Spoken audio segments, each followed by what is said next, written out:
9월 30일 은총의 숲 새벽 묵상을 시작합니다.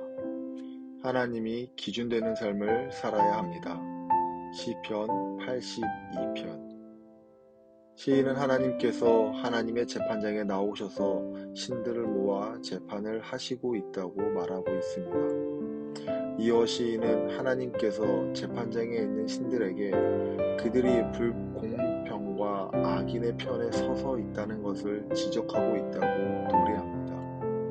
1절, 2절입니다. 하나님은 신들의 모임 가운데에 서시며 하나님은 그들 가운데에서 재판하시느니라.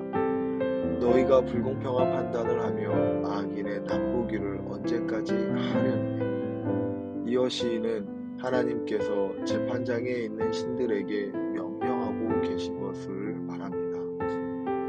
가난한 자와 고아를 위하여 판단하며 곤란한 자와 빈궁한 자에게 공의를 베풀지며 가난한 자와 궁핍한 자를 구원하여 악인들의 손에서 건질지니라 하시는도다.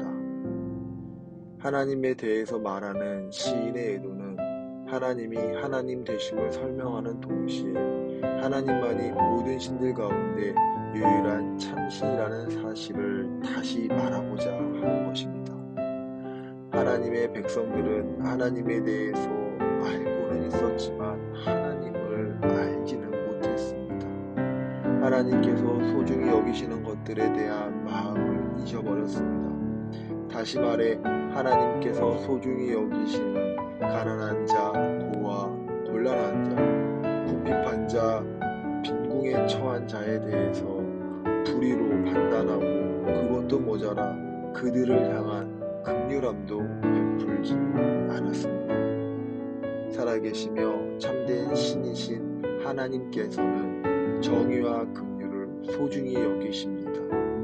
우리는 하나님의 정의와 긍휼을 따라서 살아가야 합니다. 이제 시인은 하나님의 정의와 긍휼을 행하며 살아가야 하는 사람들이 누구인지를 말합니다. 6절, 7절입니다. 내가 말하기를 너희는 신들이며 다 지존자의 아들들이라 하였으나 그러나 너희는 사람처럼 죽으며 고관에 하나같이 넘어지리로다.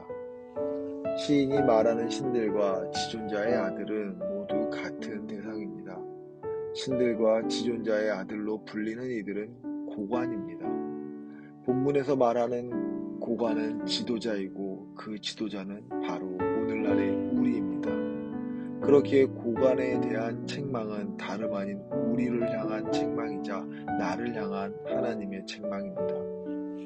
하나님의 사랑을 받고 있는 하나님의 자녀라면 모두 책임을 느끼고 받아들여야 하는 말씀입니다.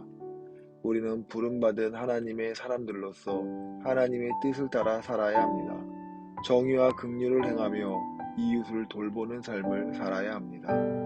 하나님의 사랑을 받는 사람으로서 하나님의 참된 사랑을 행하는 하나님을 온전한 기준으로 삼고 살아가는 우리 모두가 되길 축복합니다.